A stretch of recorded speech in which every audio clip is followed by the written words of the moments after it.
Welcome to the Cherry Picker, the horror movie podcast where we like to kill people, but not really. I'm your host, Zach Cherry. With me as always is... It was horrible.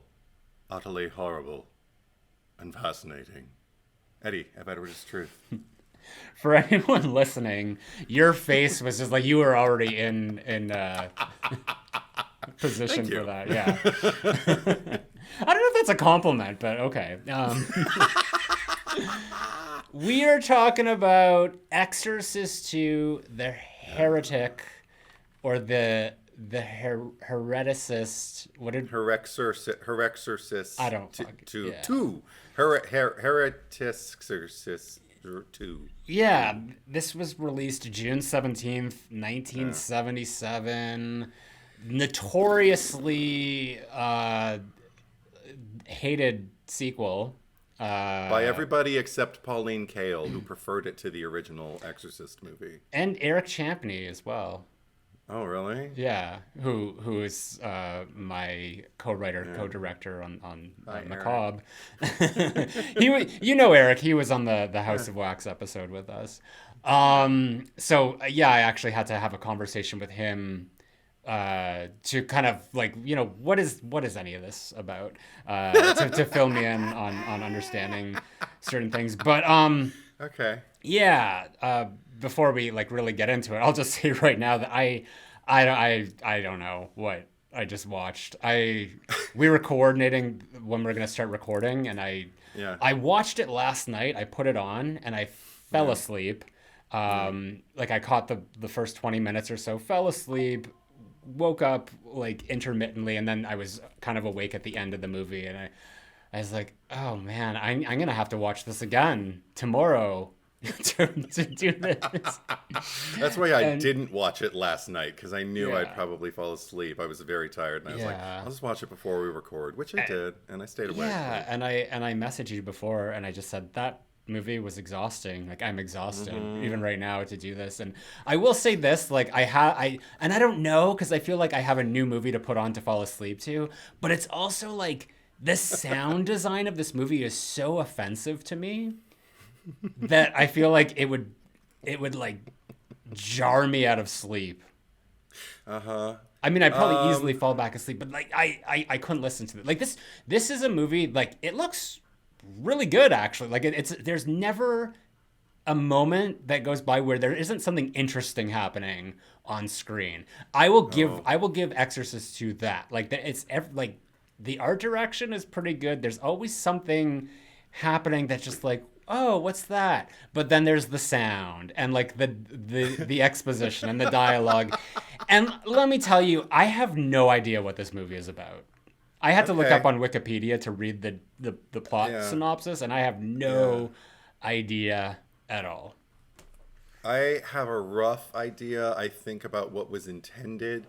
Whether it was executed successfully or not is what the discussion will consist of. Yeah. But no, I don't. I'm not terribly bonkers over this film either. Yet you suggested it.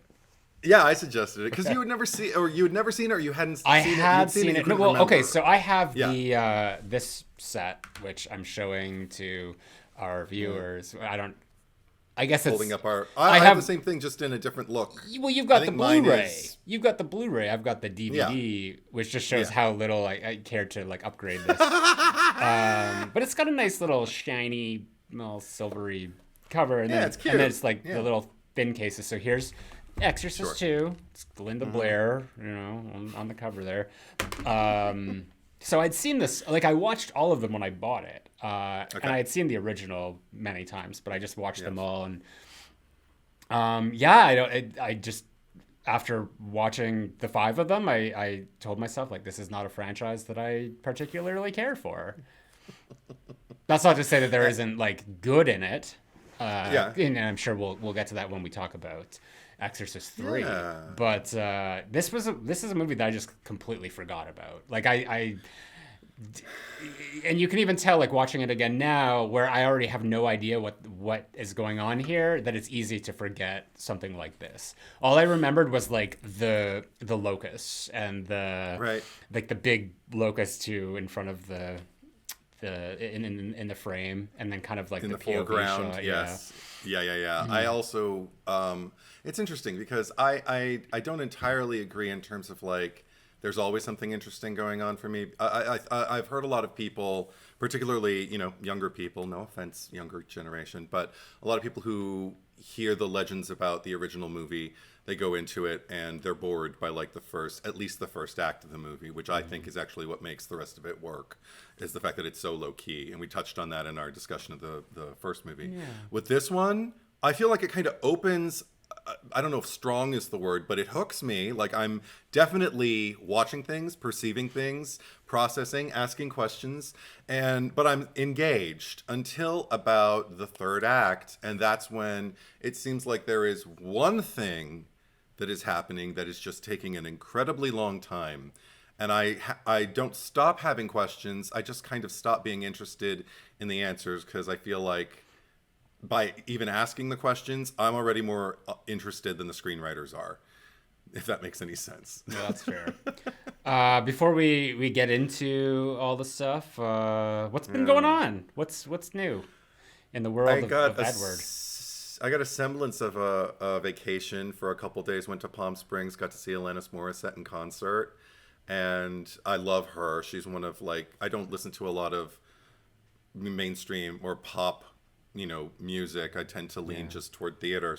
But she's one of those artists who I discovered when I was coming out of a stagnant period from childhood to adulthood. And she stuck with me ever coming since. Out of the closet. No. Well, after that, I think you just. There was a I think that you just really love followed. Canadians. I think I do. But she's certainly at the top of the list. And the reason I bring it up is just because one significant thing happened that actually communicated exactly how damaged I am. Because she was very, thrashy. She looked incredible. She sounded incredible. She was in full effect on that stage and just owned the stadium. And I was there. It was, I think I felt the way incredibly religious people feel in tent revivals. Like my arms were everywhere, and I felt her coursing through me, and she would reach out to us and I would reach back, and she'd give us peace signs and I would flash them back. I felt like a cult member, and what's more, I was okay with it. So there's a lot of, and I screamed, I skrelted the lyrics. Yeah. I just gave over to it, and I didn't give a shit because it seemed like there were enough people around me. But even if they weren't, I'd be like, "What the fuck is wrong with you?" It's not like that Beyonce concert where she put the microphone up to that one girl and just like, "Oh no, never again." Oh yeah. No, I don't know what I would have done. I don't know what I would have done. But after it was all over, they bumped the lights up, the fluorescent overhead lighting, which felt like, okay, last call is over. Go home. It was a little jarring. So we were making our way out of the stadium, and this woman made a point to come toward me as we were making our way up the aisle slowly. And she touched my wrist. And I was like, uh-oh, what did I do? And she just said, "I just want you to know I was 2 rows behind you. And I saw you. You were just so joyful. And I was waiting for... maybe you might want to tone it down a bit, something like that." I was waiting for the criticism that never came, thank God. She just told me, she was just like, "Joy is so hard to come by in this world, and you were fabulous tonight. I just wanted to tell you that." And I'm like, "Thank you." And then she went on her way, and I was like, "Oh, thank God." I thought, after I just made myself this raw, the last thing you want is to be told, like, think about other people, So it was nice. She didn't do that, but it made me realize, like, that's how hard it is, I think, for me to, like, not expect the worst, to kind of turn the corner on. And so that's something I learned about myself this past week. How about you? Same. Yeah, it was nice that you got that validation. Question about Alanis. Has it been confirmed that You Ought to Know is about Dave Coulier from Full House? No. I believe it is just based off of he believes it is. Yeah, because based off of the one lyric, I'm sure she'd make a really excellent mother. I read an unauthorized biography on Alanis, like way back in the day. And one of the things that a close friend claimed she offered up as an explanation after they broke up, like when it happened, she said, he wanted certain things and I was not ready to be a mother. And I'm just kind of like, I'm sure she'd make a really excellent mother. But it could also stand to be the producer with whom she had like a complete indiscretion with. Like, she was underage at the time, and she wrote many songs about him too. Some you can identify. You Ought to Know was never one. It's still up in the air, so there's it's worth speculating over. But I thought it was Dave Coulier. Now, well, because he thought it was, because there's the other lyric that's like, I hate to bug you in the middle of dinner. Because apparently there was an instance where she called and he's like, well, I'm just having dinner. Can I call you back, or something like that?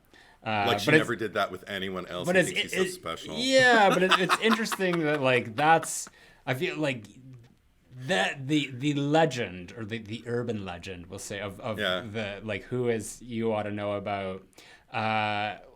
Like, there's so much, like look at Taylor Swift, for example, where it's like every single one of her songs is about an ex or something, and it's just like there's no mystery to any of that. Like, I think everyone could kind of pinpoint like, at what they point. Usually do. And now it's just because it's so blatant in music and pop culture that it's not fun anymore. Whereas I feel like with You Ought to Know, it was just like, ooh.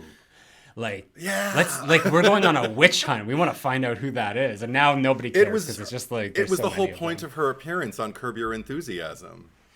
I remember that. Yeah, because Larry asked, like, who's this about? And she whispered, and then to make a friend feel better, he's like, oh, I have a secret I can share with you. And, yes. It's funny. I like that episode. Yeah. So how are you? I'm so good. Thank you for asking. As our viewers and listeners probably know, I started a Kickstarter campaign for MACABRE, as previously mentioned, the movie that I've written and will be co-directing with Eric Champney. So at the time of recording this, it's August 13th. The campaign has been running for 1 week. We have hit 64% of our goal, which is pretty amazing. So it would be great to like surpass that, so then we can kind of like stop stressing and then just focus on pre-production and get all that. But we have like stretch goals beyond that. So for anyone who's been kind of idling by and just like waiting for like news and updates about this, like, please go ahead, like, support us if you want. Like, this is, especially if you're looking for new horror movie content. And the great thing about Kickstarter is that it's all or nothing. So there's no risk involved if you pledge support, because if it doesn't reach its goal, then it's like, it's not like you've just thrown your money away and it's going to go to like us making some inferior like bullshit version of this because we didn't hit our goal. It's like, we don't get anything. And, I don't want to put any energy into that, but that's the thing. It's just like when people see a campaign like doing really successfully, that's when they start to be like, okay, let's get on this train and let's start supporting it. And another thing, just because of the all or nothing, you don't actually have to pay until the campaign ends, and like when it ends successfully. So a lot of people have like come to me and said like, oh, I'm gonna pledge to it. I just can't right now because I'm waiting to get like paid or whatever. And my response to that is like, no, you can go ahead. You can just pledge right now. So if you're listening, just go pledge right now. It does not charge to you at all until September 5th is when it ends. So that really actually helps us out, because like the faster we can get it up and those numbers really high, it's like there's like a Kickstarter algorithm. They start to take us seriously and boost our project to the top. It shows up in like recommendations and searches and all that. So it's really helpful to us. So please go ahead and support this. Like, we're making this as a proof of concept to make a, feature length film that, if everything goes right, like, it could be in the theaters very soon here. So that's what we want. And I mean, you guys know me, like, Scream is kind of my bread and butter. This is a movie that's very much inspired by Scream and late 90s slashers, with also a tinge of style from 70s and 80s giallo films. So, like a lot of Dario Argento, a lot of Wes Craven. I would even say Alfred Hitchcock. In the planned feature length movie that we're doing. So please go check out Macabre.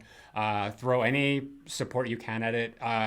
You could also look at it as pre-ordering the movie. So it's $25. You get digital access, like a digital access package. You'll get the movie. You will get, behind the scenes footage, interviews, commentaries. This will all be available after the movie's finished and we've submitted to film festivals and stuff. But, it's a pre-order. I pre-order things all the time and get them sent from like the boutique distributors like Severin and Arrow and all that. But yeah, that's what's been going on. Very appreciative and thankful for everyone who has gotten us to 64% so far, but that's almost 2/3 done. So we're almost there. Hopefully by the next episode that we record together, we'll have made it. But I do want to shout out my Patreon supporters, other folks who are very generous and give to me in terms of the podcast here especially. So to my Michael Myers tier supporters, I want to say thank you to Kyle Beard, Sam Levy, Ali Hamouche, Shane Allingham, Tim McKay, Stephanie Starbright, Horror Slut 95, Bruce the Genetic Jackhammer Rando, Gary Blasick, Josh Carr, Michael Boswell, Brandy BB, and then the Ghost Faces, Eric Champney, Daniel Saturn, Baby Ghoul, back again, good to see you, and Garrison Nichols. So thank you very much to all these lovely people who make this podcast happen. And also a big thank you to Jason Voorhees Galatello, our podcast editor, who's doing some amazing work. Like, have you just watched the little gags that he puts in there? I watched. He sent us the teleportation edit that he did for Kirk in the Texas Chainsaw Massacre. But I started to watch the video after it dropped, and while I was describing the opening of where you just hear the sound, he laced in the sound underneath of the shoveling and the kind of sound going on while I was talking about it. I was like, ooh, I'm getting goosebumps. This is nice. Yeah. Doing a bang up job. Thank you, Jason. So thank you, Jason. Yeah. What's the premise? And I guess after that, where can people watch it? All right. What voice should I do? Does it matter? No. All right. While you do that, though, I'm going to close my door because someone's hammering outside. Oh, no. Yeah, but okay. Keep going. No need to I'll go cut for off. it. Yeah. A teenage girl, once possessed by a demon, connects with the inner gifts that may have attracted it in the first place, while a priest adheres to signs that he should investigate the death of the girls. Exorcist II, the Heretic. Nice. There's a new movie coming out called The Heretic. Yeah, I saw that. I don't think there's any connection. No, A24, Hugh Grant. That thing. Looks interesting. I mean, looks like something that's been made before, but it could be made very well. So Could be. Yeah. And this is available for individual rental or purchase on Apple TV, Prime, or YouTube, or anywhere else you may find your movie rentals. It's not streaming on any subscription platform as of right now. The physical media releases include a 2018 Scream Factory Collector's Edition, which is one movie, two cuts. That includes the 118-minute cut that released the first week in theaters in 1977, and the 102-minute cut that replaced the first version in a misguided attempt to win over audiences. Both have a collective visual score of 4 stars out of 5 and 3.5 stars out of 5 for the audio, but it also includes a 19-minute interview that came heavily recommended with Linda Blair, where she discussed her initial kind of green light for herself to jump onto this project. She really liked the original script, apparently. There's also, and then of course there's the 2014 complete anthology edition you have on DVD, I have on Blu-ray. That was that 2014? I've had this for much longer than 10 years. The Blu-ray is 2014. Then. Yeah. But the second movie has on that particular anthology, on my anthology, has a 2.5 star rating for video, but the same 3.5 star rating for audio. So well, whatever. Who cares about the ratings? I'm just looking at the so this one that I have. It's which is the one that you have. It says 117 minutes, so I guess this is the original cut. I guess so. Yeah, because mine was 2 hours. So, it certainly felt like it. And then there's also I know that Arrow is releasing the movie on Blu-ray as well coming up soon, because I saw it and it was just like, well, why is it just Blu-ray? Why isn't it 4K? Not that I feel like this, needs to get. Yeah, I mean, but that's just look me. Much better. That's just me. I watched it on DVD. And it upscaled, I guess. But yeah. As I was saying earlier, I have no idea what this movie's about, and it really, for the life of me, I was trying to pinpoint an inciting incident, or kind of what was the event that was really propelling this story forward, because it felt like for most of it, nothing would happen if the characters just kind of left well enough alone. You know what I mean? I disagree though, because obviously something is brewing, and I don't know if it would necessarily have affected all of the people concerned, but it would have affected somebody, because that's the nature of Pazuzu. They at separate times called him both the king and the prince of winds, but or air. So he's just got all these. He's a demon of many titles, but king of the evil spirits of the air was the one that sounded the most pleasing to me. But I think the compelling parts of it, because I feel like there were building blocks. I can see how something like this might have started off as a script that would have encouraged somebody like Linda Blair to okay, I will commit to this, and then who knows what happened down the road, because the themes within it, just the fact that, I'll just go back to my initial screening. I remember seeing it when I was probably a teenager, and I remember being kind of fascinated that they were continuing the story with Regan. And what I like about this franchise, in theory, to varying degrees of success, I think, is that each sequel doesn't follow one train, one. It's like Texas Chainsaw Massacre.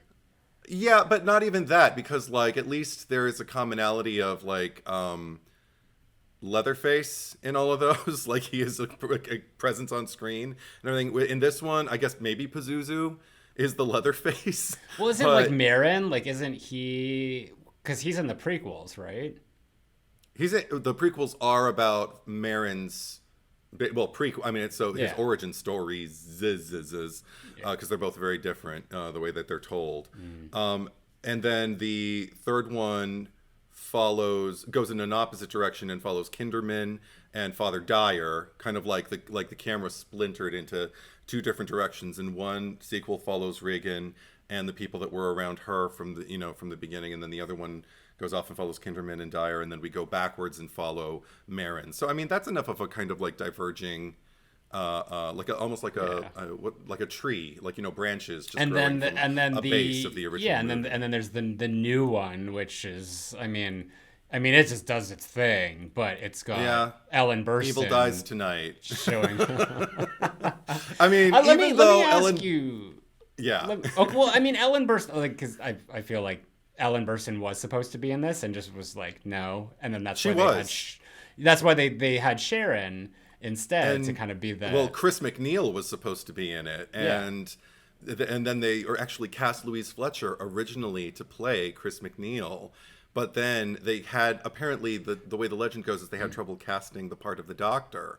So there were, and Louise Fletcher was like, I can play a doctor. So they're like, okay, what about that actress who played Sharon? We'll bring her in. She'll do everything Chris was supposed to do, which I guess means that Chris was supposed to be susceptible to Pazuzu's airs and like constantly like coming out of the shower in a dripping wet robe with her nipples just like exposed through.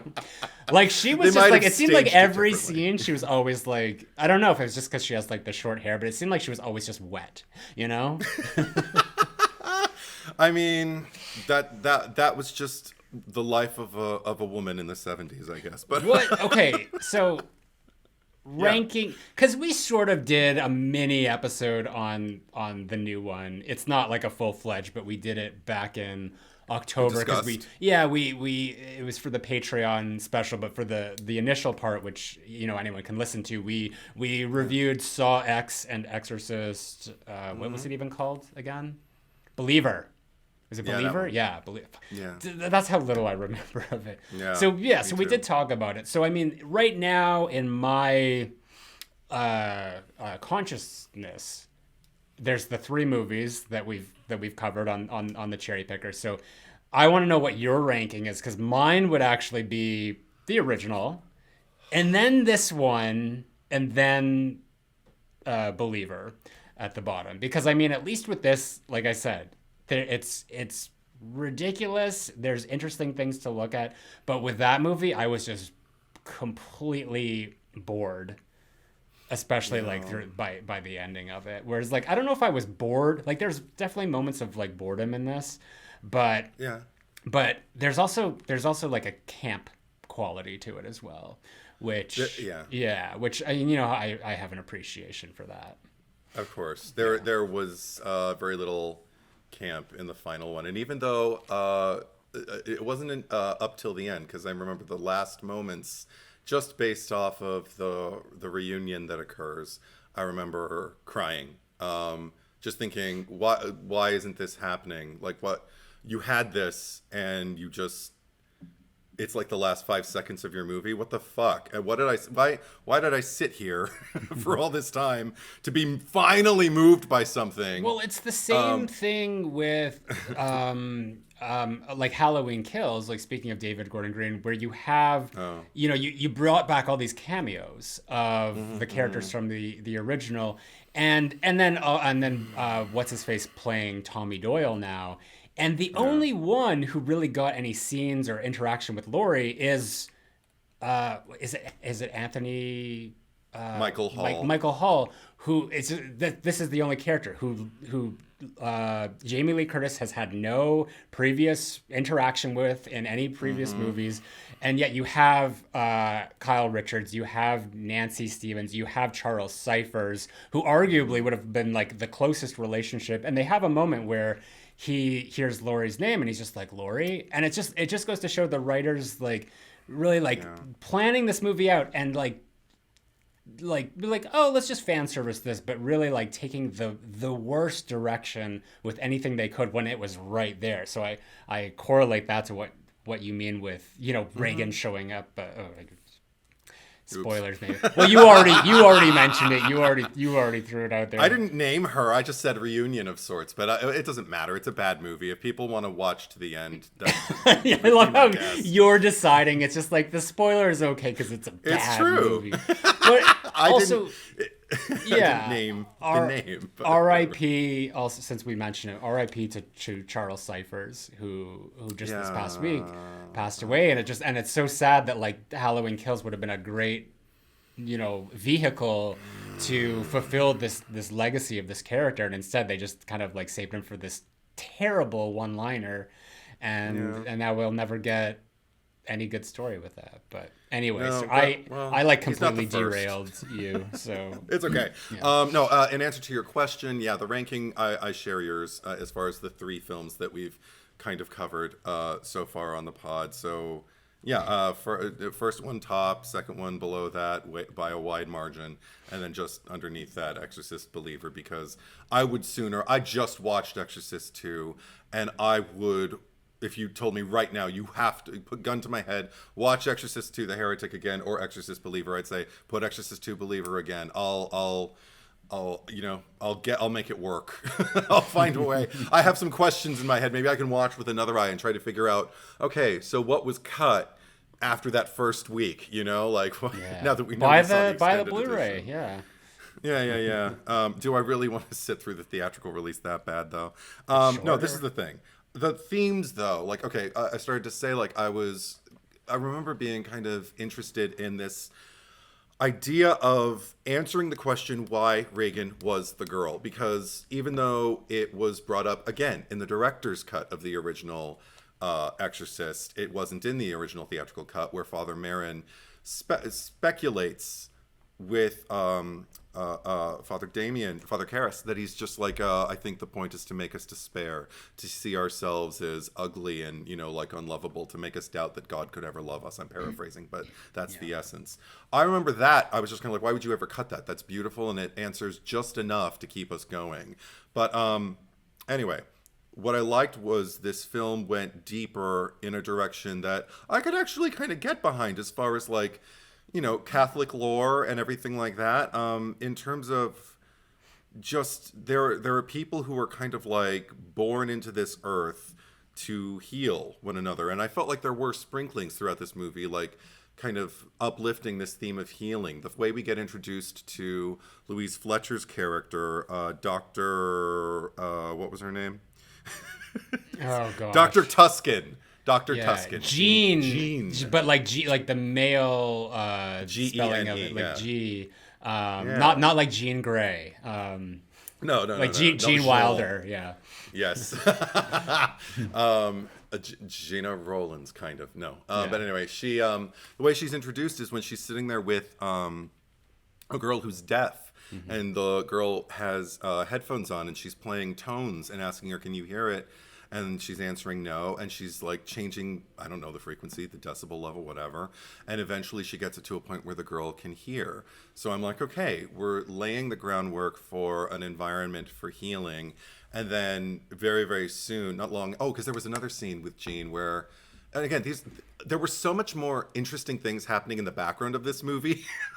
It's like an interesting thing would kind of happen and then veer left.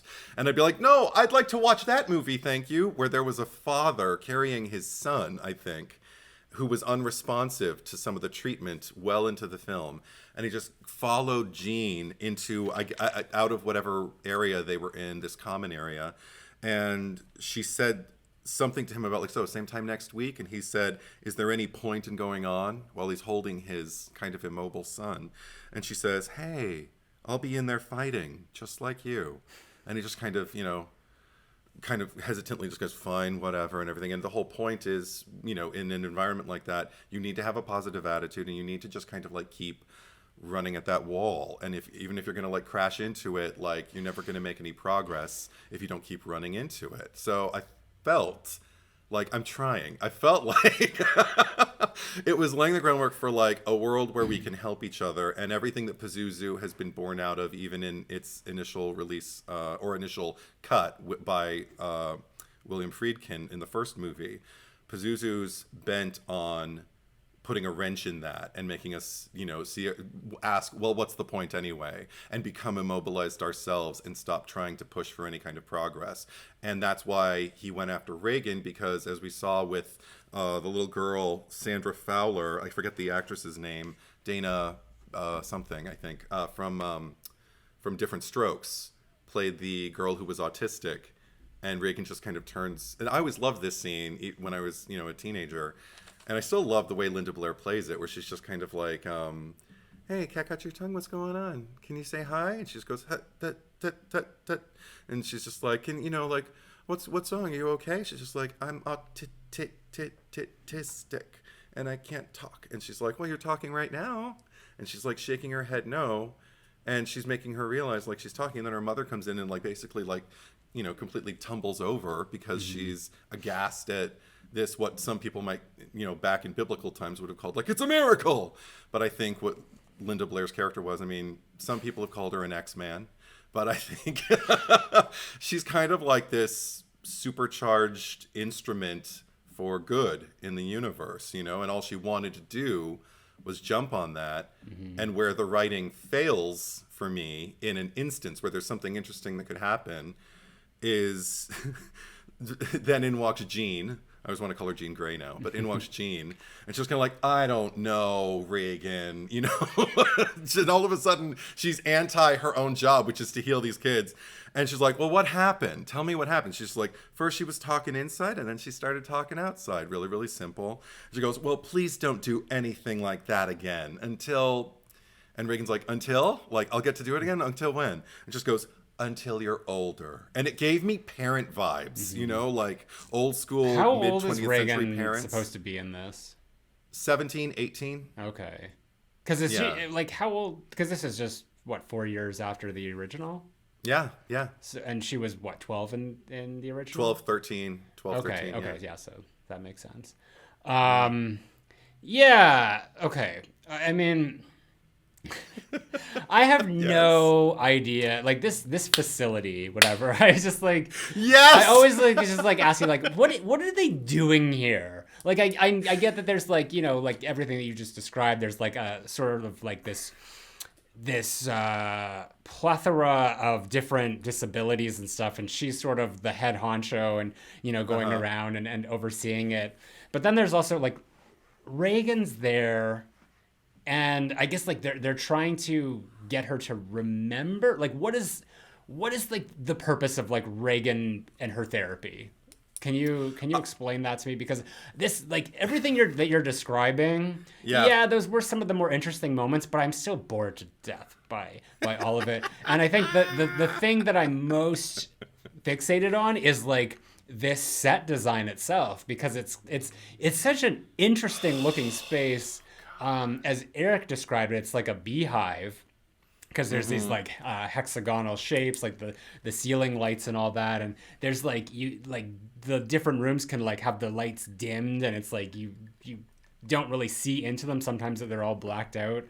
But it looks like one of these like impossible spaces. It's like, how did you even film in here?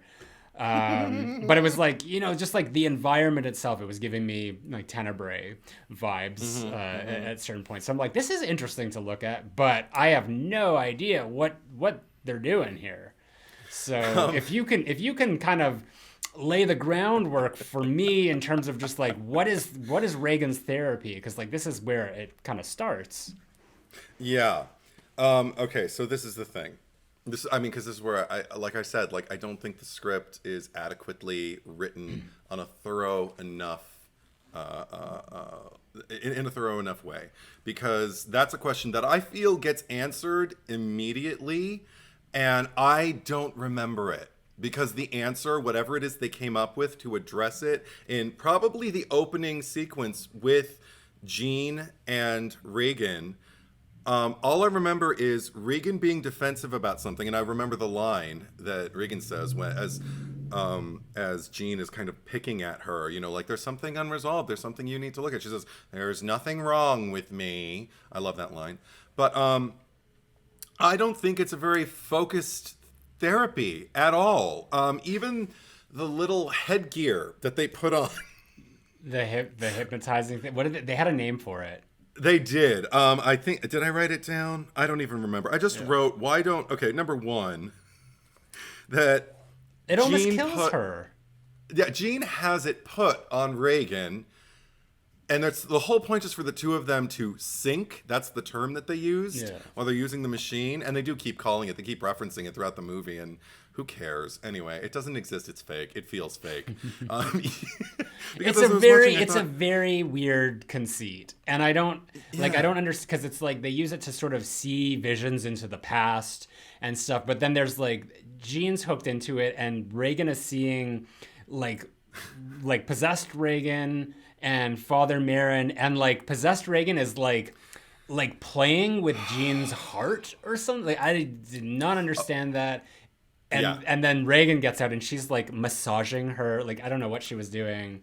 There's two Reagans working on Jean's heart. One trying to stop it, one trying to keep it going. But they're just like we have to like they made it seem like she's gonna die. We gotta like do something, and yet this happens, and this is like the first time they use this contraption, and then they use it several more times throughout the movie. Like, it's just like this is clearly some sort of conduit in which Pazuzu is accessing these people's inner organisms, and it's like, why? Or it's trying to unlock repressed memories from Reagan, which we actually know are repressed. If that, I mean, there's certainly memories. She keeps denying having any memory of what goes on. That's one thing that I do appreciate about this movie. But she doesn't, though, because she says to the autistic girl, she's like, "Well, I was possessed by a demon," so she'd full on. Yeah. Of course. No, but even later, see, what I like about it is she's lying to protect herself and to protect other people. But then later, she's talking to Father Lamont when they're in the museum, and she even starts asking him. I think it's when he comes over and he like walks next to her and says like, "I'm not allowed to speak to you." And she's like, "Do priests believe in ESP?" That's how it starts. But then the exchange that I loved was just they get to we'll get into this, but just in relation to the moment, they get to the lion and the the African ruins or whatever. And she says, "That's where Father Merrin felt Pazuzu." And he says, "You remember Father Merrin?" And she says, "Yes." And he says, "What else do you remember?" And she just looks at him and says, "Everything." And he says, "Are you afraid?" And she nods. Now, this is the thing. It goes back to the first movie. My theory that, like, when Chris McNeil at the end of the movie is telling Father Dyer, like, she doesn't seem to remember any of it. And I'm just kind of like, yes, she does. And then she hugs Father Dyer and gives him a kiss on the cheek, and I'm just like, she remembers. She remembers a priest saved her. She remembered what she went through. She knows y'all just can't handle it. And this movie at least perpetuated that, is the fact that she's pretending she has repressed memories, but because they're not repressed, maybe because she's kind of an X-Man, and also maybe because this sci-fi machine from a B movie is has like this completely unclear purpose and even source of invention. Maybe her memories therefore are dangerous and become kind of like these weird things that blur the line between reality, between past and present and reality and memory. At the beginning when I said that there's really no inciting incident, like it doesn't feel like there's anything, like if they just left well enough alone, everything would be fine. And you push back on that, but all I could think is like Freddy Krueger and the idea that like, we can't let her remember because that's the only way that we'll keep Pazuzu at bay. And, it's just like the fact that this is being poked and prodded is what's like allowing this story to happen. And you bring up this idea of like, like the Chris McNeil, like she doesn't remember. And it all goes back to, I guess, the first example, at least that we can remember on well, I guess The Exorcist would be the first example, but like, Carrie several years later with Sue Snell's mother just being like, they say she's young enough she'll forget. Like, she's 17.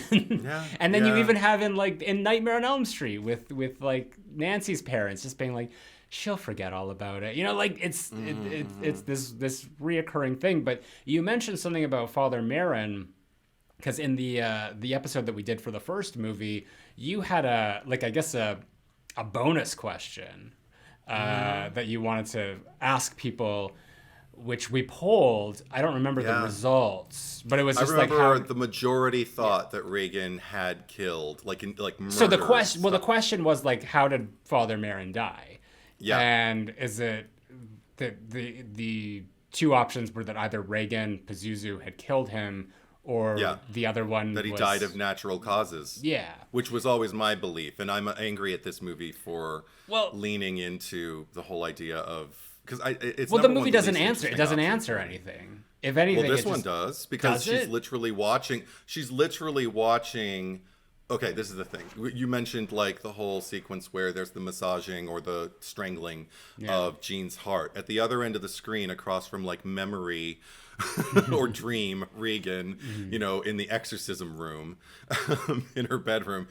At the other end is Father Merrin, like memory Father Merrin. And as she's like tinkering around in some alternate reality, some hole she punched from one reality to the other into Jean's heart, he starts feeling it and everything like that. And I always got that the implication was she stopped his heart by just kind of like, because that wasn't clear to me at all. But it seems like maybe you're just upset about this because your theory was wrong and it was. No, it always seemed really. Well, also, I have to say about that shot, like, I don't like it because of like what it leans like. Because what else would it be implied by having Father Merrin sitting there having a heart attack while she's playing with Jean's heart? But listen, does it also suggest that there's like some sort of like space-time continuum thing where it's just like in that moment, like back in 1973, like Pazuzu possessed Regan is like seeing into the future and like seeing this moment with the Doctor and Regan sitting there and just like, oh yeah, I'm now messing with things that are happening 4 years later. No, I feel like what they were trying to do cinematically was like create some kind of parallel that what happened before can happen again. In fact, what was happening to Father Merrin then is happening to Jean right now as we take it in. That's how I perceived it. Is this movie based on a book? Like, was there an Exorcist II book? No, the Exorcist II book is Legion, which is what Exorcist III was based on. Yeah. So this is just some wild fan fiction that.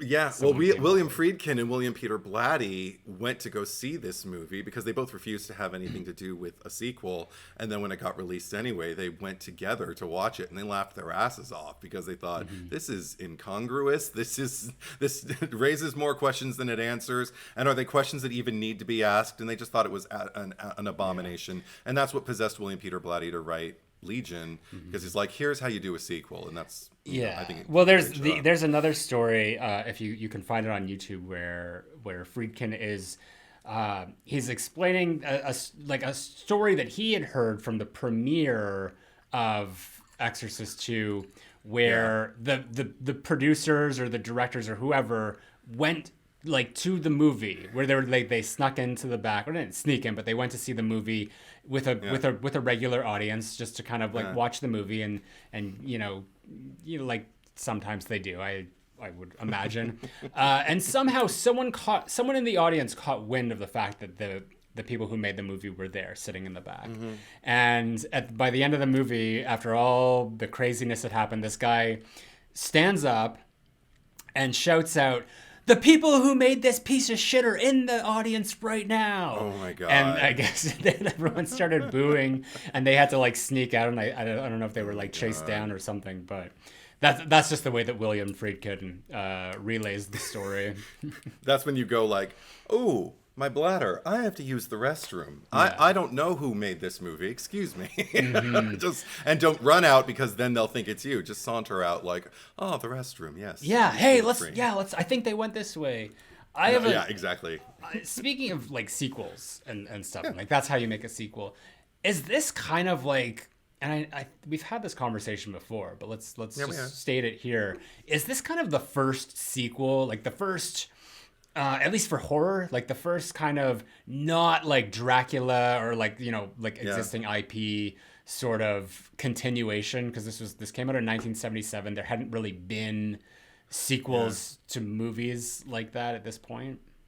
I mean, it's the earliest one that I had when I had a much fuller library. I remember I categorized everything by release date, and it was the earliest release that I had. And I had most of the, mainstream franchises, certainly. And so I think what I said before in the first pod when you asked, I think I said it was certainly the biggest property at that point in many decades to have a sequel, like a sequel proper that was advertised to as large an audience as this one was. If there were any other sequels or any even other connected films, that happened prior. Yeah, because there was like the Universal like monster things, and then there was like the Hammer versions of those, and there's like Vincent Price, like the Dr. Phibes. Dr. Phibes and the Dr. Phibes again and all that. Yeah, Dr. Phibes again. But this is like the first one with like the 2 or the Roman numeral 2, and it kind of begat the like Friday the 13th Part 2, and then Halloween 2, and it really started that train. So this was kind of the first one, and I feel like maybe that's why there was some trepidation with like do we want to make a sequel to like for like Halloween's and Friday the 13th, because they're just like, because it always goes back to the Exorcist 2, and they think like that was a disaster, and we don't want to do that. And I mean, clearly I love Halloween 2 and Friday the 13th Part 2, and those I feel were very successful, and obviously commercially they were, because it just continued on from there. But this, like as you said, like Exorcist 3 didn't come out until, was it like 91? I think it was 90. I think it was right there on the cusp. 1990, so like another 13 years. Even like Texas Chainsaw Massacre, I don't think that the second one came out until 86, so 12 years after. Yeah. So like even the franchises that had started earlier got their, the closest proximity, I believe, was the Friday the 13th movies, like from between the first one and the second one, because it was the next summer. And then the Carrie or Rage Carrie 2, which was like forever. Yeah. Which was like 1999, so it was like 23 years.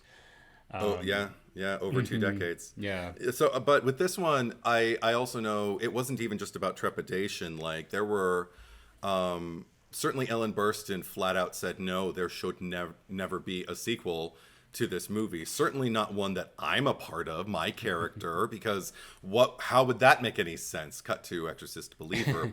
Because Jason Blum threw a lot of money at her, and then she refused. She probably needed her health insurance. And then he threw more. Well, this isn't like Faye Dunaway in The Bye-Bye Man. Like this was a legitimate, like she got a payday out of that. Also, sometimes you work because you have to, because you got to make those weeks so you can get your health insurance that year. Have you seen The Bye-Bye Man? No, there's a few movies with that title, and I haven't seen any of them, because every one of them people tell me don't see it. So one of these days, but I mean, like I feel like I need to just watch it for the Faye Dunaway scene again. Of course, she makes anything worth watching, but I know that she took a stance against it. So did Blatty. So did Friedkin. So did Linda Blair initially. She said, because they just wanted her to, sign off on a sequel. And she said, give me a script. You can't just hand me an idea and expect me. Do you know how much I went through in the fallout that followed this movie? Good for her as like a 17, 18-year-old. Yeah, being that savvy, 100%. But I mean, she'd been in the business, and she heard enough people, booing at the Oscars or whatever. So she's just kind of like, okay, you know what? I'm gonna take as much care of myself as I can. And she still said this was a major disappointment. So to this day, she says it's a disappointment. This movie, the original. Well, I mean. But Jamie Lee Curtis also says that Halloween 2 was a major disappointment, and H2O and Resurrection for that matter. But Jamie Lee got a very different career than Linda Blair did. Linda Blair made a TV movie where somebody tried to shove, I think it was a broom up her cooch. Is that the Wes Craven one? I don't think so. I don't remember. Well, there's the Wes Craven one, and it has 2 different titles. It's like there's like Summer of Fear or something like I probably could be thinking of there's a few. She made more than a few, and then she also did that Leslie Nielsen, I think it was called Possessed with an exclamation mark, where she did don. It was in her contract she would not don the Reagan possessed makeup again for this, so that's why they got another actress, clearly another actress wearing her face, but she did it for Possessed exclamation mark. I guess she got her payday there, but and made light of everything, but was really, really good in that movie. What I can remember, it's been years. But in this one, just because I want to close the book on like this tableau. I feel like that scene where Father Merrin's at one side and where Reagan of the past is at the other, and in between is like present day Reagan with Jean while they're both on her heart. It's simultaneously impressive to me because I don't understand how they did it, because it looks like both of the hands of Reagan are on Jean, but it looks like they are in separate shots that they then juxtapose together like with technically, but it looks like they both are making contact with like the fabric on her shirt. So I'm like, that's impressive. Like just from a pure technical standpoint, that's an impressive feat. I don't know exactly what the effect is supposed to portray. I can only tell you what I got from it, and I have. But the other side of it is it feels silly because there's something about it that is kind of like, like what is going on? What are you even watching? What does this machine do? We've moved into a region like where the first movie started with being so stressed in and rooted in verisimilitude and believability. And now we're just kind of like, whatever. By the time we reach, I remember thinking like once Linda Blair finally makes her way up those stairs in the old house, from the first movie, that could have been an epic moment. And instead, all it makes me feel is tired because I don't see Reagan returning to like the site of her trauma. I see Linda Blair returning to like a mock-up of the set that they used for the first movie. Yeah. Does that make sense? And so there's no investment, there's no stakes, there's nothing that I can really kind of sink my teeth into, even on a camp level at that point, because the thing about camp is you still have to kind of follow a thread. You can't completely abandon your audience. There has to be something to entice you forward. That's why camp isn't bad. That's what makes it different than cheese. Yeah. And I feel like this movie is more cheese. So I don't know. You have a response to any of that? No. There is one moment though I wanted to ask you about, and I don't even remember what he says, but when Father, main character, whatever his name is in Jean's office, and he's kind of like, he's being all serious and stuff, and she's just kind of pacing around, getting her papers together, because she's like, I gotta do my round. Like, we'll talk later. I have to do my rounds. And she sort of like walks out of frame for a second, and he tilts his head and is looking like directly into the camera, like he's breaking the fourth wall at this moment, and he says something, and it's just like, why are you looking at me?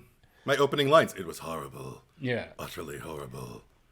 And fascinating. That's what that was. Yeah, it's just like, why are you speaking to me right now? And then she walks back in, and it's just like, okay. But I think the thing that like jarred me the most is that fucking terrace where there's a partition, but there's huge sections where there is no partition. And this, like, Reagan is sleepwalking out onto this thing, and she's standing on the edge, and she's like snaps to it, and she looks down and starts screaming. And then Sharon comes running out. She's just like, "Where are you? Where, like Reagan, answer me!" And then Reagan's just like playing with the dove. She's like, "Oh, hey, Sharon, is your memory loss that extreme that you forgot what happened 2 seconds ago?" But the fact that the fact that this area even exists, where I know, worst balcony in the world. I mean, like, especially like on a rooftop or something like that, like I get like vertigo from going near something like that. Like, unless there's like an enclosure completely like that's taller than me, I don't feel comfortable going to that. Even then, it's weird. But they've got this thing here, and I'm sure, I don't know, maybe there was like a level below or like a safety net or something for like the actors to be filming. They had a point where her foot's in the shot. I mean, when they filmed, I'm sure there was something to catch if anything happened, because wind, gusts of wind when you're on the top of a skyscraper, not good. But there's that shot of her foot, like literally looking down at her toes, hanging over the side of the building, and there's nothing underneath her. So in the lore of the movie, she could fall if she wanted to. She could jump really easy. Yeah, it's ridiculous. And the fact that they live here, they live in this building and are totally okay with that was like the one thing that I'm like, I can't buy that. Of everything in this movie, that was the one thing that I'm just like, there is no way that this would exist, and it would be like approved of for people to like move in and live in. I mean, for me, I think the machine always makes me laugh, but it's also still kind of, like laughably entertaining. Like, I can get on board with that. I think what makes it harder for me is the drama that they try. They try so hard to create conflict between Dr. and I keep forgetting her name, Dr. Tuscan and Father Lamont. It's like the religion versus science debate. Yeah. It's just it doesn't feel like either side is really like firmly into whatever their argument is. It's just sort of like it feels very written. Right, and neither of the performances, I mean, and this is not to go against like Louise Fletcher or Richard Burton, because they're both very fine actors. I love Louise Fletcher in Cuckoo's Nest. My God, her and Brad Dourif. But not to mention, Jack Nicholson, of course. But but I just wrote while they were arguing with each other at one point. I think it was after the fire started down underneath the building, and her first impulse was like, oh, I'll get the fire department, and she runs off and she gets on the phone while the fire is blazing around Father Lamont, and she's like, okay, thank you, hangs up the phone. I'm like, why didn't you say I'll get the fire extinguisher? And what does she reach for? A fire extinguisher. But the flames can wait. She has to make the call. It's like, try to put out the fire yourself. It's not that big yet. It doesn't make any sense. She's a very inconsistent character. Yes, 100%. Mm-hmm. But I just wrote, neither one of these performances go all in. Neither Burton in his full throttle belief in what's at stake and what needs to be done, nor Fletcher in his dismissal, in her dismissal of his kind of grandeur and his, his flights of fancy and his like, oh my goodness, you don't understand the importance of what's going on. And I'm like, you don't either. You're just talking fast. We needed Father Brennan from The Omen to be to be that character. That would have been fun. The raving lunatic. They're just like, of course no one's gonna believe this guy because he's just unhinged. Have we covered The Omen yet? Have we done an Omen episode? I know we've talked about it, but I can't remember if we've done it on the pod. I think we have. I think we did the first one. I think maybe for the old podcast, but we need to cherry pick The Omen. Because we did the original trilogy for the original pod. I don't remember. No, I don't think we did. Did we do 2 and 3? I think we just did the first one. Or did we do? Maybe we did the franchise, because you did watch all 3 of them. I remember you. Because I bought the set. It's right. Yeah, there, and we watched all 3, and I think we did cover all 3. Maybe we did it all at once, but I don't remember.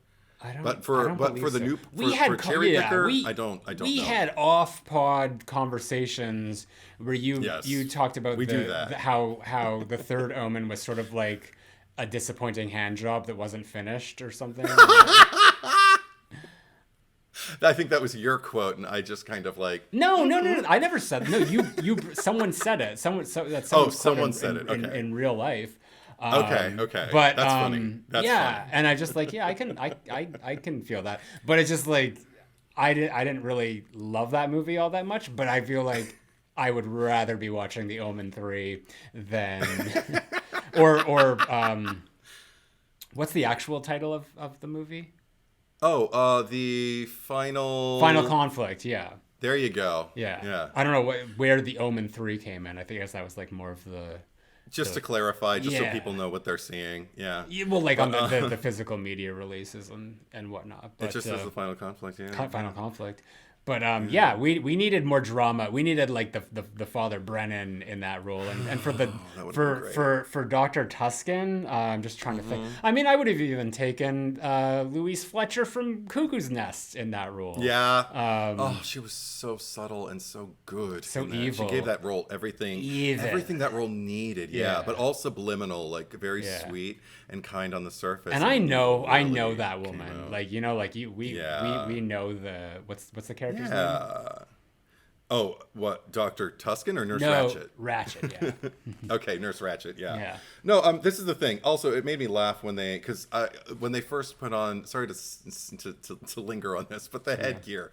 When they first put it on Linda Blair and she's sitting there, she is so committed to what she's doing. It must have been a really good payday for her, because she crosses her eyes, the lids are fluttering, and she keeps kind of half opening them, giving almost like a Michelle Pfeiffer waking up as Selena Kyle after she's been pushed out the window by Max Schreck, like almost. A flying locust just fluttering. Exactly, like flying locusts on her eyelids.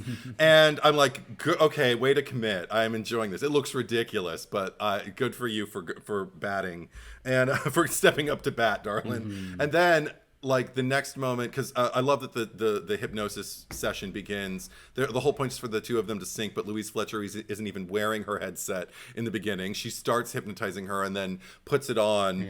You know, like God, almost that like sequence goes on for like ever. It's like 10 minutes. I know, it's like almost as an afterthought. Well, I went back because when I watched it the second time, I was like, I don't want to watch through all that again, and I went, and there's 2 chapters that are committed to that scene, and I'm like, no, skip. Well, because Louise Fletcher, apparently she wasn't paid enough to cross her eyes. She just kind of does like an eye roll, and that's it. And then later, the same is true for Father Lamont when Richard Burton puts because all of a sudden they're like, oh no, we've lost her. He's like, give it to me. I know where she's gone. And I'm like, how?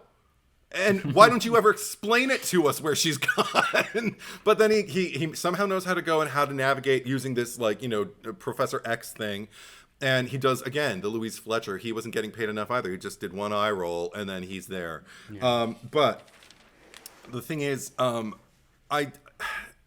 thematically, in terms of what was going on, I do like the fact that, like, when Father Merrin comes in, also we get to see Max von Sydow come back. We get to see him young and handsome. Well, like, you know, his actual age when this movie came out, because he had absolutely. And I always forget that. I know he's so convincing in the first movie. It's crazy for me, anyway. I don't know if everybody who goes to it for the first time isn't going to go like, did they paint veins on his hand? Like, I don't know, but I buy into it every single time. I'm a willing. Well, especially when we've seen other movies where like the age makeup is horrible. It's rare.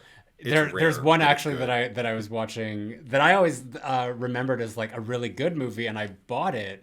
I think I might have mentioned it a few months ago on the podcast. Dead Again, the Kenneth Branagh one, because it takes Emma place. Thompson. Yeah, it takes place in the past and the present. So it's just like, you know, you're reliving your second life, and there's a murder mystery involved, and there's you know, a few characters. Andy Garcia is one of them, and seeing the aged makeup in the present day for this character who is, you know, his regular age in the past, it's just like that is awful. Like, it's just like it was the worst I'd ever seen. I can't even like we'd have to like find pictures of it just to compare. So that movie came out in like early 90s. This is you know, Exorcist, the original, 1974.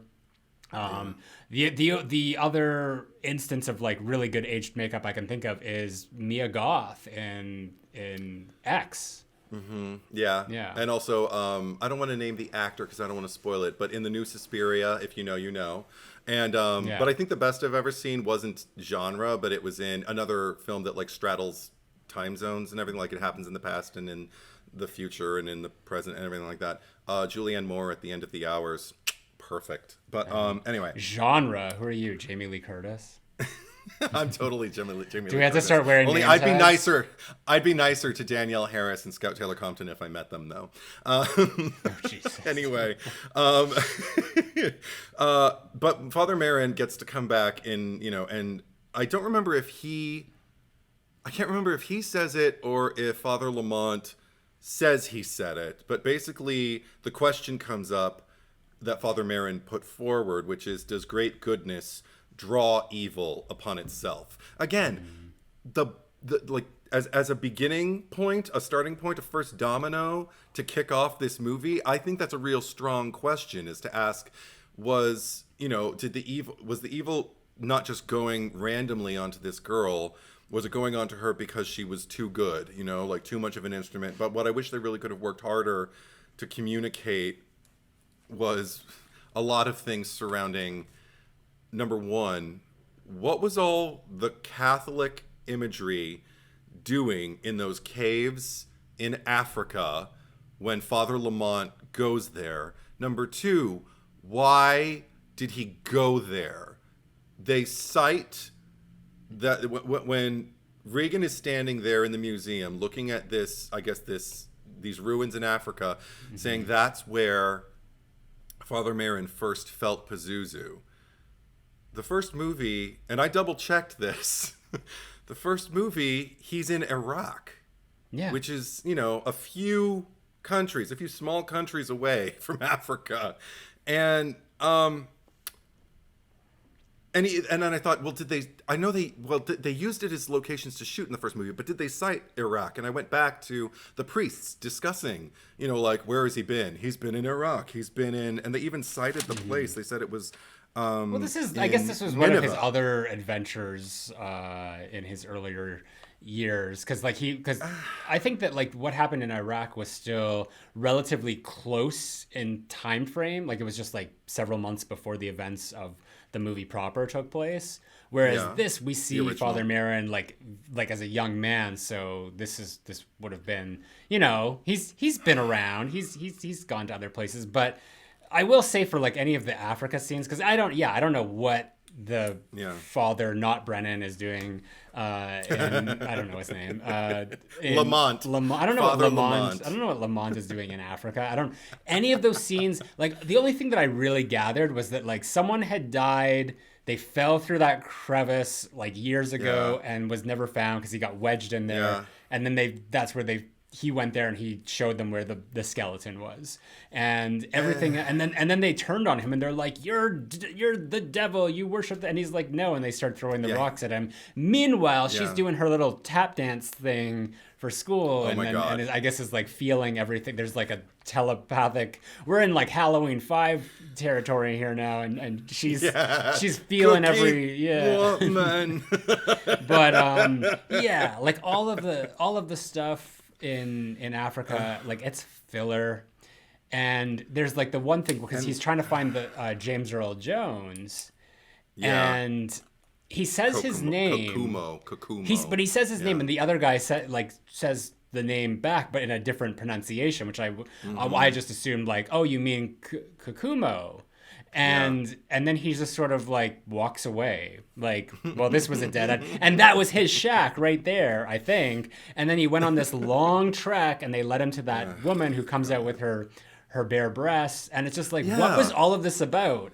This could have this could have been an email, and yet here we are going. There was no email. I understand that, but all of this shit could have been an email, and then we finally he like has that like falls onto those spikes or whatever, and I guess he was dreaming, and then he wakes up in this guy's office, and he's like, he's not like this tribal doctor. He's like actually, the scientist who studies locusts and all that. And I'm like, I have no idea what's going on, and this disorientation isn't even like appealing in a way of just like it's not intriguing. I'm not kind of pulled into the movie and like, what is going on? I'm more just like, let's wrap it up. Come on, like you're failing at trying to like find any sort of thread of like a tangible story, like even if it's like an absurd thing that doesn't make sense, like like if like dream logic is not even present here. It's just a bunch of non sequiturs that sort of exist together, and then by the end like people are possessed, and there's this mission where we all have to go back to where it started. I mean, I feel like they're again trying to make these broad strokes, these statements that are supposed to resonate with us because of social commentary, because reasons.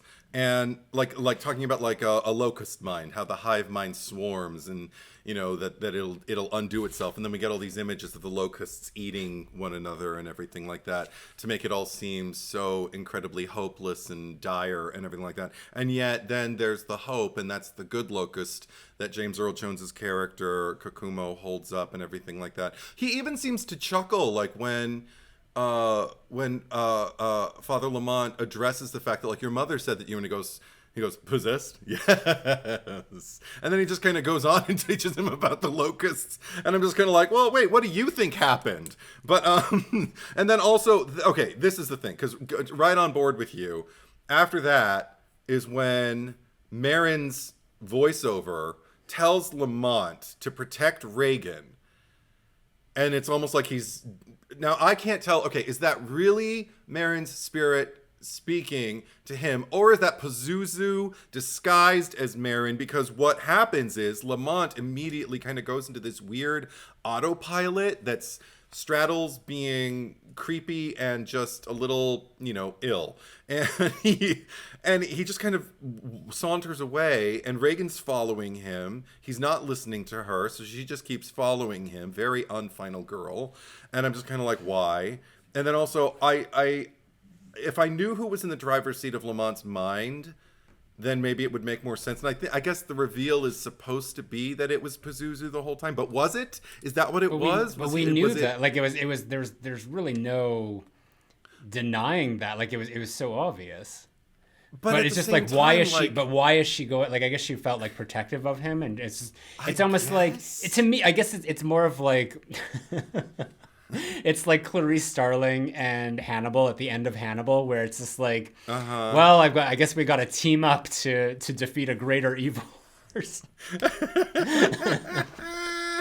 But I just then we get the whole Sharon thing exposed. The fact that, and that's another thing. God. I'm just kind of like, okay, so did a switch just flip in Sharon the same way it just did with Richard Burton's Lamont, and now they're just kind of like, being driven by Pazuzu? And if so, then to what end? Because all she did was kind of immobilize Dr. Tuscan. And what How did she immobilize her? Wasn't she in the car? Wasn't she like in the car and they drove into the wall or something? Dr. Tuscan was like standing outside of the car. And I guess Sharon was like standing there just like pontificating Pazuzu nonsense. And she's like, let me through. And I'm like, what do you just go walk up around her? Like, what's going on? And the thing that makes no sense is like, there's been a terrible crash. There's like fires, there's like locust swarms inside of a house, windows are smashing, and nobody's like coming out. It's not until like after, and then everyone comes out. And I asked Eric about this, and he's like, well, time froze. Like, and I'm like, well, I didn't get that. I did not get why. I don't know. Why? Exactly. I have no idea. But let me say this. Okay. I appreciate the fact that this movie just ends, because I always talk about like, just end. Like, movies can just end. They just like end abruptly. However, this was an instance where I actually could have used a little bit more explanation as to what was going on. So I'm kind of annoyed that it just ended that way. But movies take note. They like just end. Like, credits roll. Like, it's not a bad thing. I mean, as alone as it makes me feel in my belief that Father Merrin died of natural causes in the first movie, and because again, I just cite always like the immediately following reaction of Pazuzu and Reagan being that one of just kind of like, whoa, what the fuck happened? What's going on? He's checking his vitals. Did he really die? Did God kill him? Oh, this is fun. That's what I get from that performance.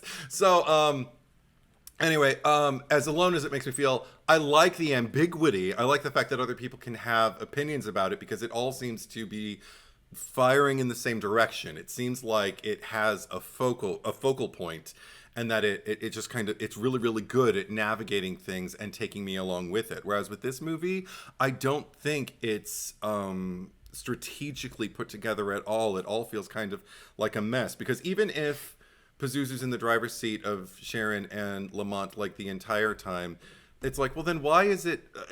Because it seems to be like all of a sudden now it's a wavering channel where then all of a sudden Pazuzu, because they need Linda Blair to be there, but she's contractually not going to put that makeup on, so they make sexy Reagan.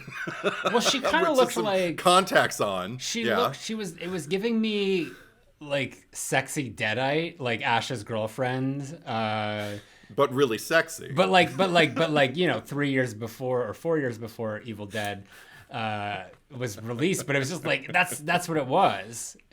And I had no idea what was going on there. It was just like this weird doppelganger thing, and at that point it's like stuff is happening. This house is like, it's almost like this is the end of Poltergeist, and just things are like imploding into itself, and and there's evil afoot, and it's just like she's just left standing there. There's no house. And there's all the locusts, and she starts doing that lasso thing. Jesus. And I'm like, what is that? What? She's echoing the movements of the gifted boy who did it, who Father Marin saw possessed before when he dealt with him. So I guess that is the first place he encountered Pazuzu. Again, just the fact that that's another problem I have with this. Just sorry, little tangent. They went to Iraq in the first movie. It looked and felt like Iraq. Yeah. They did not go to Africa for this movie. They shot in Arizona and Utah and on sound stages. And oh my God, does it feel like it? It feels, particularly the sound stages, when they're going through like the caves and everything, and there's like this amber lighting just peeking through and everything. I'm just kind of like, what is this? This is so incredibly stylized and not even anything adjacent to anything believable. That's where they had the Christian symbolism on the cave walls. But why? And again, there was a point they could have made, like if somebody could have even just alluded to, colonizing or, like that kind of thing. That could have made some sense to me. But I don't know. They just, the movie didn't want to work that hard. It just kind of wanted to, my opinion, do some things, good versus evil, and and even there has to be temptation. That's why Sexy Reagan's there, and that's why that's one of the only things that pays off for me is that they planted a seed earlier when Dr. Tuscan is asking Father Lamont if he ever has if he ever thinks about women or anything like that, and he's just kind of like, and she's just kind of like, do you ever need a woman? And he just kind of goes, yes. And he just kind of looks away, and somebody comes into the room and breaks all the tension. And I'm like, were they about to? Or was she going to try to So, what are you doing tonight, Father? I don't know. But then later, do you ever need a woman? That was the question. And then I see him falling over himself over Sexy Reagan. I'm like, okay, apparently he does need a woman. Okay, solved. Check. That was one thing you set up and paid off at the end, I guess. Doesn't make any sense to me, but also, two of the funniest lines that were also contenders for my opener were Reagan going, "Why me? Why me? Poor Kay. Poor Kay." It reminds me of Laurie Strode again. And yeah. You're like, why me? Why? Except she was actually asking the question. I feel like the only reason she was asking it in this movie is because symbolically, she's supposed to remind him, I'm the little possessed boy, save me. And again, to lesser effect. And then the other one that made me laugh is Tuscan's final line of the movie after the bedroom comes apart and nobody cares at this point, or certainly I don't. And Tuscan just tells her, I understand now. The world won't. Not yet. So, and I'm like, and that makes me think, so was this entire movie sort of like Tuscan's journey to like Father believe? Karras in the first movie? To believe, and it's just like, I don't care. I mean, never at any point did I feel like I was being led by this character or was supposed to see it through her perspective. So to get to that point and be like, that was the ending. And then the whole thing with dying Sharon, which was just so random, just and all jellied up, right? Reagan, ugh, and then across the street, Sharon, and then they just walk over. They're like, "We're sorry." I don't have anything else to say about this, other than our cherry pickings. So if you have other notes that you want to get out. The only other thing, just because I mentioned her at the top, Pauline Kael notoriously panned the original movie with this. Who is this? Pauline Kael. She was a critic back in the not just the 1970s, but and I actually like her a lot. But we all have kind of one thing we do that makes other people go, really? And this was the one when she was reviewing the original. She called it shallowness that asks to be taken seriously. And referred to it kind of as flip page torture. Basically, and then when this movie came out, she reviewed it very positively. I looked online for the review. I couldn't find it, so I have no direct quotes. But I've heard her referred to many times by Be Kind Rewind and You Must Remember This podcast and things like that, where she favored this movie because to her it was not just about a little girl being tortured. I take issue with that deduction of the original movie because I don't think anyone's rooting for Reagan to be tortured in that one. This one, I don't know who to root for. I don't know what I'm rooting for. The fact that Dr. Tuscan says I understand now at the end always makes me laugh because I don't understand now. And if you're going to make a movie about somebody seeing the light and understanding something and the audience does not, you don't let the audience in on it, I don't like to use this word a lot, but I feel you've failed your audience. And so that's what I have to say. I consider this movie not the worst movie I've ever seen, but certainly not the best. And, it's got a 3.8 out of 10 on IMDb. So there are a lot of people who feel the same way I do, which is rare, but I appreciate that. Mm-hmm. I don't know. I don't know. I don't know. Yeah. I don't know. And I don't understand. Yeah. I'm a member of the world, according to this movie. Yeah. That's it. And then I'll just say that there are, like, visually, there are things that I like in this movie. But yeah, the contents therein, not so much. There's just no there. Yeah. All right, let's get to the cherry picker. It's not like we killed people. On purpose. Well, Edward, we have a difficult task ahead of us, but we need to figure out the cherry on top of Exorcist II, The Heretic. I'd give it to Linda Blair. Done. I mean, she's at least like Linda Blairing it up, you know. She's kind of commanding your attention. She's doing the best she can with what's happening. I totally buy her as like, you know, a soldier of God too, or a light, you know. She's got something angelic and pure about her, which carries over from the first movie. We all love the setup when she comes in talking about the gelding, you know, and everything like that with her mother. And I got that purity from her all over again. I think she deserved a much better movie. Maybe one day she'll get it. Maybe. She's still around. Maybe she can still do work. She was on screen for a matter of seconds in another movie and made me cry. So there you go. Mm-hmm. All right. Well, last week we asked you who deserves to die the most in the Texas Chainsaw Massacre, 1974. Yeah. I nominated Jerry, aka Disco Stew. You nominated Old Man, aka Drayton Sawyer.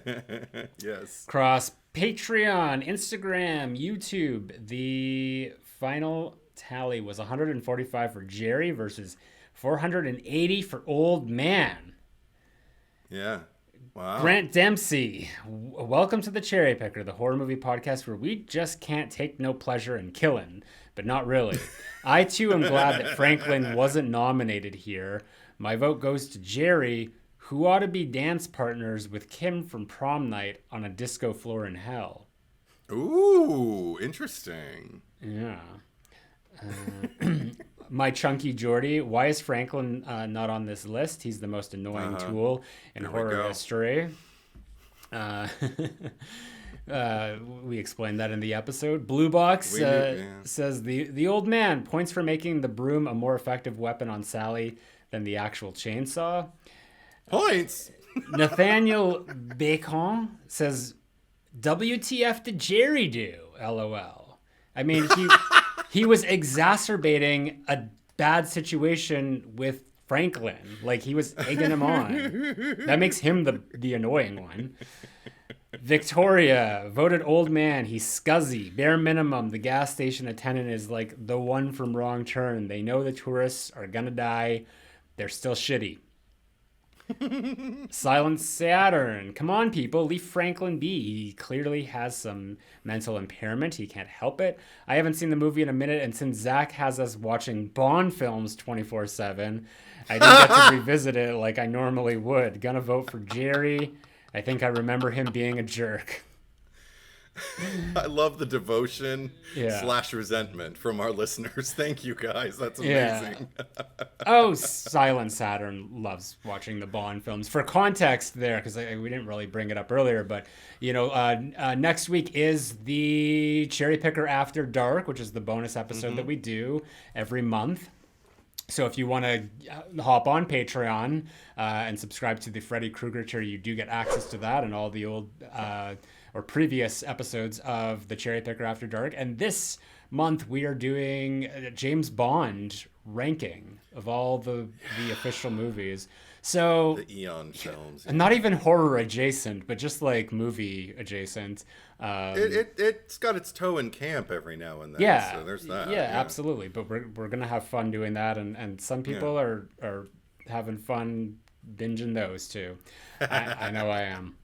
But yeah, check it out. That's gonna be next week's episode. Back to the comments here. Minoru says Franklin, which was not an option. Minoru, and I don't even know if I'm saying that right, but okay. I just like saying it. Lexi's Mychinsky. I remember watching this for the first time thinking Leatherface was the villain and not realizing that it was this old man at the gas station. God, he makes my skin crawl with the glee he has in torturing people.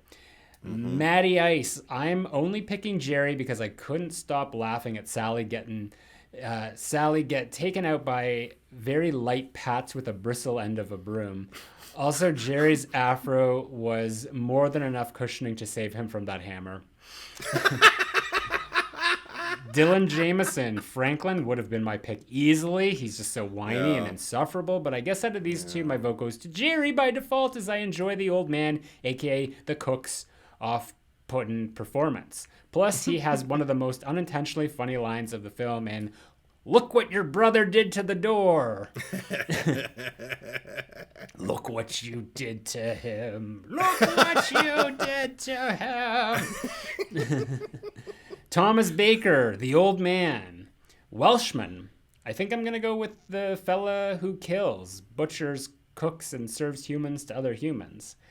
Good choice. Amethyst Frost. Honestly, I never really minded Franklin that much since he didn't even want to be there in the first place. So I'm glad he wasn't a choice, even though he's an obvious pick. Even before all the terror, he leads in the house. Old man Sawyer deserved to die for being so out of pocket in his second scene in the gas station where he literally sweeps up Sally with a broom like a spider. And kind of like the common misconception that the girls in The Shining are twins, how many people first saw this movie and thought he was the father when he's really an older brother? I always forget that. I was reeling so much in my initial screening, I didn't even think about it. I was just kind of like, what a terrible house of men. That's all I could think. Until the sequels, and then they start getting the women in there. Yeah. All right, looks like you got first pick here. Okay, this is tough because I feel like everyone's kind of like equally culpable. But as I think about it in terms of the question, who deserves to die the most, considering the precedent that was set in the last movie, neither Exorcist made it out alive. And yet, Father Lamont gets to walk the earth. What did he do to earn that? I don't feel he did anything. And if anything, he wasted my time. And he gets to walk away. Get back over here and die, you piece of trash. Is what I feel. You wasted so much of my time. You didn't really believe in and then what you found out, I couldn't put it together why it helped you fight. And, Reagan would have been just fine on her own. You didn't do anything, sir. So just die. Just die. The least you could do is die. How about you, Zach? I'm going to nominate Dr. Jane Tuscan because I have a lot of reasons. Firstly, what does she do? What is this clinic?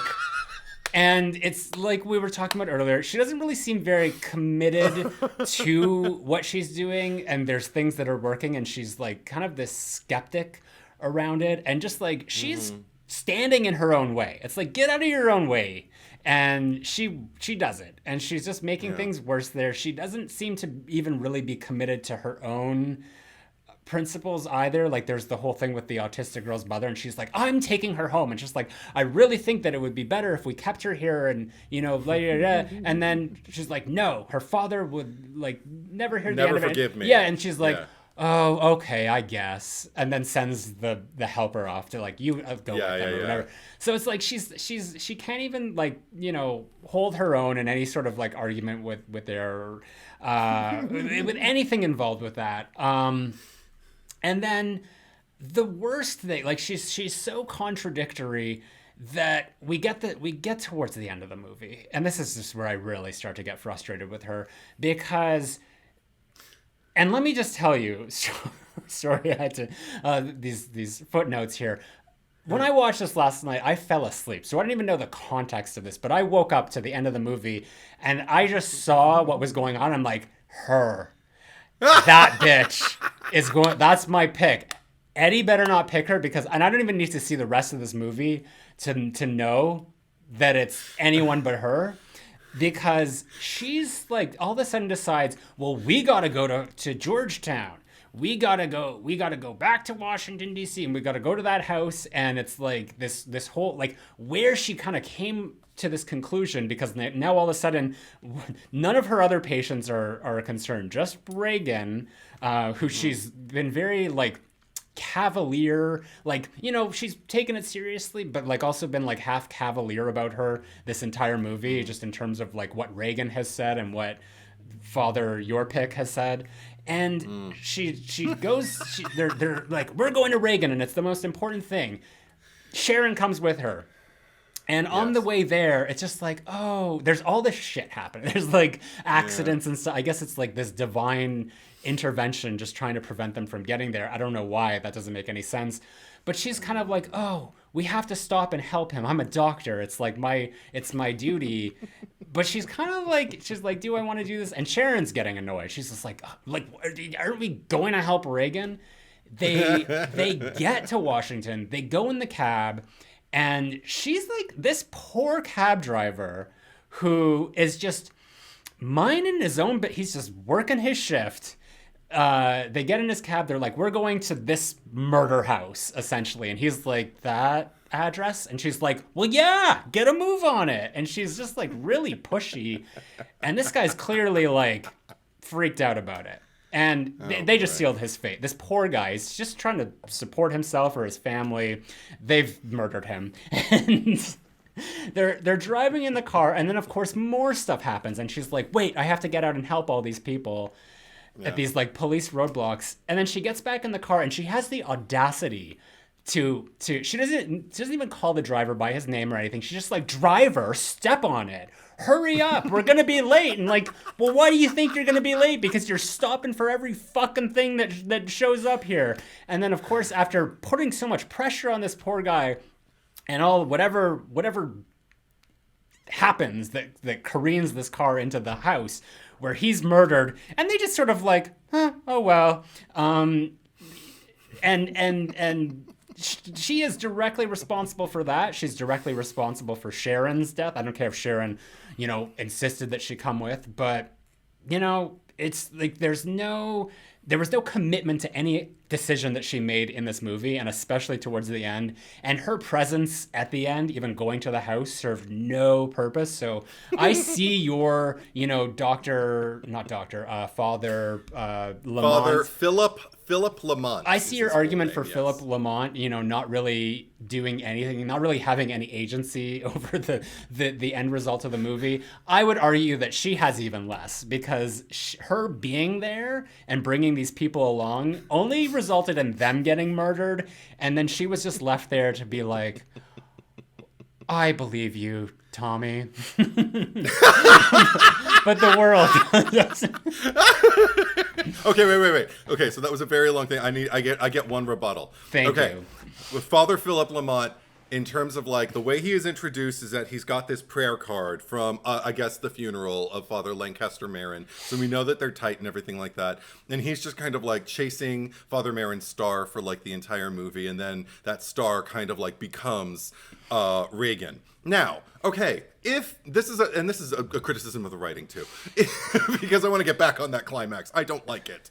If he is being tempted by Pazuzu under the guise of Father Marin when he hears the voice that tells him to protect her, how is it that the second he gets her to the bedroom door where the first possession took place in the first movie, all of a sudden Pazuzu was telling him, now kill her, and he's like, all right, I'll do what you want. Like, where was the transition? Does it just take more time for Pazuzu to strengthen its grip on you in order for you to kind of like completely lose all guile and any kind of like prejudices or any kind of like moral compass that you have whatsoever, that now I'll just do whatever you tell me? And if that is the fact, if that's the case, that it gets stronger the closer you get in proximity to it or the more time that it has its power over you, then why, when he finally reaches the bedroom, is the first time he's actually at odds with it, when he's going like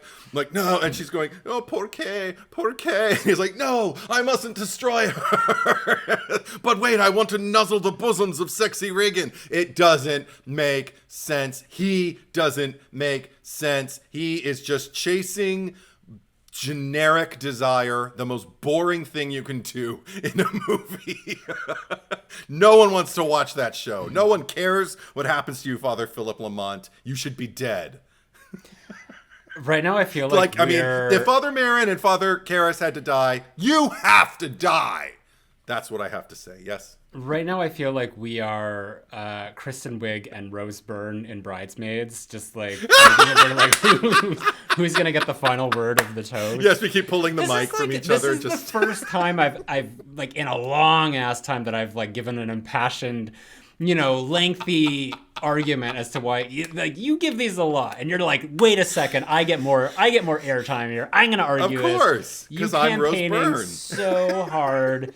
And the funny thing is that by the time, like, it doesn't even matter what we say because these polls go up early before the episode even comes out. So by the time they're hearing this, they've already voted. I mean, I guess you could change your vote, but like, we're already, we've already moved on to the next one. We've already announced the winner. So speaking to you from the future, I hope that you've chosen your heart and your conscience and have voted the doctor who just does not know what the hell she's doing in this movie and was actually responsible for the two, I mean, there might have been more, but I just remember the two deaths at the end of the movie. And just send her packing. So vote your heart. There are this is going to be the one that we get like 89 votes for total. I know nobody cares about Exorcist II, the Heretic, except us.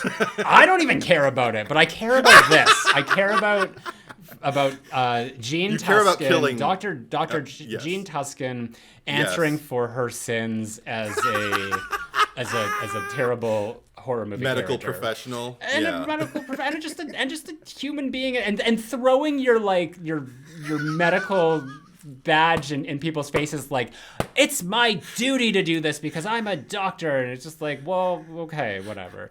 So vote your heart. Your stupid vague machine that doesn't really work. And almost killed you. It almost killed you. It almost killed you, and you're still like... And it literally, it's the cause for why Pazuzu's even like been able to manifest into this thing, I would argue. But and she never keeps it under lock and key either. Like, Regan steals it, no problem. And then when it's gone, it's like the most important thing. And then when it's gone, she's like, never mind about that now. Anyway... for the sake of wrapping this up, vote your heart, vote your conscience. You can go over to my Patreon. It's an extra vote if you want to just go there. It's a public poll, but if you would also like to support the podcast and support me as a creator, sign up, and you'll also get access to the Cherry Picker After Dark if you do that. You can also vote on Instagram. Go follow us at the Cherry Picker Pod. The poll will be up there. And then also on YouTube here. Subscribe to us at the Cherry Picker. The polls are in the community tab every week. And if you are new to the Cherry Picker and you're listening to us the first time, or you're watching us and you would rather listen to us, the RSS feed link is in the description down below, because that might be more efficient for you. Edward, where can they find you on social media? And another thing, where did Father Lamont get all that money to fly around the world like that? He got it from the church plate. The Vatican. He took it from churchgoers who drop their money for the church so it'll do good, just so he could fly around and get questions answered that we never even knew needed to be asked in the first place. It was the same argument in John Carpenter's Vampires. Like, where was all this funding coming from? Exactly. Yeah. And I didn't like that movie either. Okay. You can find me on Instagram, Letterboxd, YouTube, and TikTok if you just type in Edward is Truth, one word, no spaces, all lowercase. The Macarena? Yes, do the videos? Macarena while you do it. No, the Macarena. The big smile on your face? This thing. Yeah.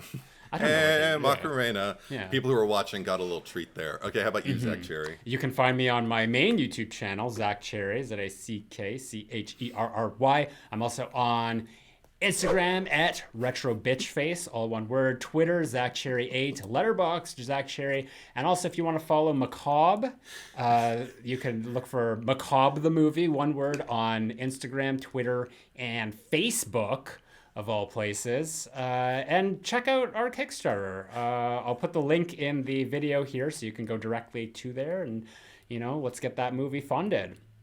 We know what's going on next week because it is the 007 marathon, which there will be a preview for our regular viewers and listeners. But to get the full episode, that is Patreon access. And after that, starting in September, we don't know. We haven't sorted out our schedule yet, but we'll let you know. It'll be a surprise. And until then, thank you for watching. Thank you for listening, and we will be right back.